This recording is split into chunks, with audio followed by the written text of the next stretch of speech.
You realize deep way under the surface, and like a fire needs coal in the furnace. This is your goal that makes it all worth it. This is your why that gives you your purpose. Let's go. Thoughts can keep you down, pushing deep until you drown, or they can keep you up strong, focused on the now. Glass half full, or has it been emptied out? Well, that's all up to you and your mind. Do you doubt anything, everything, not a thing? Make my thoughts work for me. Bezzecchi bongkar cara Marc Marquez menang di Brno. Dia simpan kecepatan, tapi kendalikan balapan. Marco Bezzecchi kembali naik podium di IP Ceko dan mengaku puas dengan progresnya bersama Aprilia. Namun yang lebih menarik, ia mengungkap detail pengamatannya terhadap gaya balap Marc Marquez selama duel panas di Brno. Bezzecchi, yang finish di belakang Marquez, secara terbuka mengakui bahwa rider Ducati itu sangat piawai dalam mengatur ritme lomba. Saya tahu Marc mengendalikan balapan. Dia menyimpan beberapa per 10 detik untuk dirinya sendiri, ujar Bezzecchi kepada media, dikutip Radar Jember dari laman Motosan. Dalam dua lap pertama, Bezzecchi mengaku mengambil banyak risiko, terutama ketika menyalip Fabio Quartararo. Momen itulah yang dianggapnya menjadi penentu hasil akhir balapan. Kalau saya tidak langsung maju ke depan, ban depan bisa bermasalah dan balapan saya pasti jauh lebih sulit. Jadi saya ambil risiko, dan itu berhasil, katanya pembalap bernomor 72 itu. Sepanjang balapan, Bezzecchi terus berada di belakang Marc Marquez. Dari situ, ia mempelajari banyak hal, terutama bagaimana Marquez mampu menjaga ritme sembari menghindari overpush. Saya menekan, tapi tetap berusaha presisi. Saya rasa Marc justru membantu saya memahami apa yang masih kurang baik di paruh pertama maupun paruh kedua musim ini, jelasnya. Meski puas dengan podium, Bezzecchi menegaskan Aprilia masih tertinggal dalam hal traksi dan sistem elektronik dibandingkan Ducati. Saya kuat saat pengereman, tapi Marc lebih baik dalam traksi. Kami masih perlu memperbaiki beberapa aspek, terutama soal elektronik, ungkapnya. Ia mengapresiasi kerja keras tim yang berhasil membuatnya semakin kompetitif dalam beberapa seri terakhir. Bezzecchi juga menyinggung soal start musim 2025 yang tidak mudah. Tes pramusim yang sulit membuat performanya sempat labil, tapi perlahan ia mulai bangkit.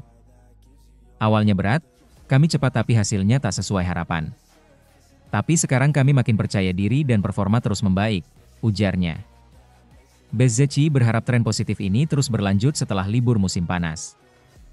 Sementara itu, setengah jalan menuju gelar juara MotoGP ke-7 Marc. Gelaran IP Ceko yang berlangsung di sirkuit Brno yang berlangsung pada Minggu 20 Juli malam WIB, sekaligus menutup persaingan di pertengahan musim ini. Berlangsung di Automotodrome Brno, pembalap Ducati Lenovo Francesco Pecco Bagnaia yang digadang-gadang akan memperoleh kemenangan keduanya nyatanya harus menelan pil pahit setelah hanya mampu finish di urutan keempat. Pecco yang memperoleh pole position perdananya musim ini tak bisa berbuat banyak dengan masalah keseimbangan Desmosedici IP25 yang menghantuinya sejak awal musim. Justru yang tampil menggila dengan Desmosedici IP25 yakni rekan setim Pecco, Marc Marquez. Marc seakan tak mempunyai kendala berarti pada musim ini menghadapi adaptasi sekaligus perubahan tim. Usai musim ini pindah dari Gresini Racing ke Ducati Lenovo. Adaptasi Marc dengan Desmosedici IP25 berjalan begitu mulus, salah satu faktornya yakni pada musim sebelumnya bersama Gresini Racing pembalap asal Catalunya, Spanyol, itu menggunakan motor model lama Desmosedici IP24. Di Ceko, Marc menunjukkan dirinya memang merupakan pembalap yang dominan dan patut untuk bisa mengamankan gelar juara dunia musim ini. Setelah pekan sebelumnya tampil menawan di IP Jerman yang berlangsung di sirkuit Sachsenring, Marc kembali membuktikan bahwa Brno juga menjadi tempat bermainnya. Marc memperlihatkan kualitas dan mentalitas juara saat membalap di sirkuit Brno dengan mengamankan dua balapan yakni sprint race serta balapan utama. Berlangsung cukup sengit, nyatanya ajang balapan utama yang berlangsung di Brno seakan telah berada di tangan Marc. Setelah mengakhiri pertempuran sengit dengan Marco Bezzecchi yang sempat membuatnya bersaing di posisi terdepan, Marc mampu finish dengan meninggalkan catatan selisih waktu hampir 2 detik atau 1,753 detik dari pembalap Italia itu. Kemenangan ganda ini sekaligus membuat Marc pada musim ini telah mengoleksi total 8 kemenangan ganda di 8 seri. Jika ditotal, Marc pada 12 seri yang dilakoni telah mengoleksi kemenangan ke-8 seri balapan utama, yang membuat posisinya di klasemen akan sangat sulit disentuh. Kemenangan dari gelaran IP Ceko sekaligus membuat Marc terus memecahkan rekor demi rekor. Terbaru, kakak dari pembalap Gresini Racing Alex Marquez itu telah menjadi pembalap Ducati pertama yang bisa memperoleh 5 kemenangan Grand Prix secara berturut-turut. Meski terus memukau dengan memecahkan rekor pada musim ini, tetapi Mark tak terlalu mementingkan catatan-catatan emas yang terus diukirnya. Pembalap peraih 6 gelar juara dunia MotoGP tersebut kini berambisi untuk menyamai rekor dari pembalap legendaris Valentino Rossi. The Doctor, julukan Rossi, kini memegang total 7 gelar juara dunia kelas MotoGP. Raihan tersebut tentunya bisa disamai oleh Mark apabila dirinya mampu mengamankan gelar pada musim ini. Bagi saya, prioritas utama dan satu-satunya adalah memenangkan kejuaraan dunia. Sekarang, saya selalu mencoba untuk berbicara jujur, saya hanya bisa kalah, kata Marc Marquez. Saya memiliki total 10 balapan yang mengharuskan untuk menjaga mentalitas yang sama tapi rekornya, saya tidak peduli. Saya hanya ingin menjadi juara dunia lagi, kata dia. Mark terakhir kali mengangkat gelar juara dunia kelas MotoGP pada tahun 2019 kala masih memperkuat Honda. Selepas mengangkat trofi gelar juara itu, Mark seperti hilang dalam radar perebutan gelar juara setelah mengalami kecelakaan di Grand Prix Spanyol pada tahun 2020. Setelah cedera, Mark mengalami musim-musim suram dan kerap kesulitan untuk beradaptasi serta menemukan ruang untuk membuka persaingan juara. Meski demikian, pembalap berusia 32 tahun tersebut menyebut bahwa kecelakaannya pada tahun 2020 telah membuatnya berkembang terutama dalam kehidupan pribadinya. Selama 5 tahun ini, mungkin dalam kehidupan profesional saya kehilangan kesempatan bertarung memperebutkan gelar juara karena cedera. Tetapi pada saat yang sama, saya banyak berkembang dalam kehidupan pribadi saya, ungkap Mark. Mark ini memang pribadi yang tampak sedikit berbeda dibandingkan dengan 5 tahun sebelumnya. Di lintasan, ia kini bisa lebih taktis dan tak terlalu begitu mengambil resiko besar. Kini MotoGP tengah memasuki fase jeda pertengahan musim yang membuat gelaran balapan akan libur selama kurang lebih 1 bulan. Mark ini dapat menikmati musim panasnya dengan tenang setelah menyegel status pemuncak klasemen sementara dengan mengoleksi 381 poin atau unggul 120 poin dari adiknya Alex yang berada di peringkat kedua. Dengan total 10 seri yang tersisa yakni GP Austria, GP Hungaria, GP Catalunya, GP San Marino, GP Jepang, GP Indonesia, GP Australia, GP Malaysia, GP Portugal, dan GP Valencia, akan menjadi 10 balapan final untuk Mark mewujudkan ambisinya.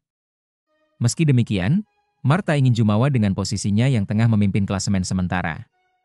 Mark menyebut bahwa di paruh pertama musim ini tak terlalu mendapatkan tekanan yang besar oleh sebab itu bisa tampil lepas. Namun kondisi yang berbeda akan terjadi pada paruh kedua musim. Mark mengaku akan terus fokus untuk menghadapi tekanan dan tantangan menjalani sejumlah seri yang berlangsung berturut-turut nantinya. Memang benar bahwa kami memiliki keuntungan besar, tetapi kami akan menghadapi banyak balapan beruntun. Jadi tetaplah fokus, jangan tertekan, ujar pembalap nomor 93 itu.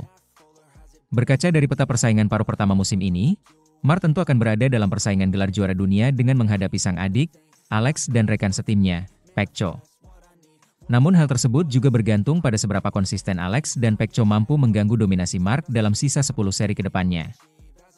Sementara itu, kasihan Joan Mir, nasib sial terus berlanjut. Akhir-akhir ini Joan Mir selalu mengalami nasib sial. Terbaru, rider Honda HRC Castrol tersebut diseruduk Alex Marquez pada MotoGP Ceko 2025 akhir pekan kemarin. Gara-gara itu, Mir keluar lintasan dan tak bisa melanjutkan balapan. Diketahui, Mir diseruduk pebalap BK8 Gresini Racing Alex Marquez saat balapan memasuki lap kedua. Padahal saat itu Mir sedang tampil bagus-bagusnya dan ada di posisi ke-6. Gara-gara kecelakaan itu, Mir tak bisa melanjutkan balapan dan gagal membawa poin. Namun rupanya kesialan Joan Mir tidak berhenti di situ. Mengutip dari laman Crash, Mir ternyata juga gagal pulang ke negara asalnya, Spanyol, gara-gara penerbangannya dibatalkan. Akhirnya juara dunia MotoGP 2020 itu pun harus menginap semalam lagi di Ceko. Sebelumnya pada MotoGP Jerman 2025, Mir juga tersungkur sebab diseruduk pebalap di belakangnya. Saat itu, Mir terjatuh gara-gara diseruduk rider truk Jose Aprilia Ai Ogura ketika mereka saling memperebutkan posisi ke-9. Jatuh 2 kali di 2 seri berturut-turut MotoGP 2025 karena kesalahan pebalap lain tentunya adalah nasib yang sangat sial bagi Joan Mir. Padahal dia sedang berjuang mati-matian membawa tim pabrikan Honda sedikit demi sedikit bersaing di papan atas. Gara-gara 2 insiden tersebut, Mir pun digagal mendapatkan poin, yang artinya gagal mengatrol posisinya di klasemen sementara MotoGP 2025. Saat ini Mir tertahan di posisi ke-19 klasemen MotoGP 2025 dengan 32 poin. Posisi Mir hanya lebih baik dari Jorge Martin dan Somkiat Chantra. Saat ini MotoGP 2025 sedang libur panjang dan baru diselenggarakan lagi pada 15 hingga 17 Agustus di sirkuit Red Bull Ring, Austria. Semoga Joan Mir nggak mengalami nasib sial lagi ya.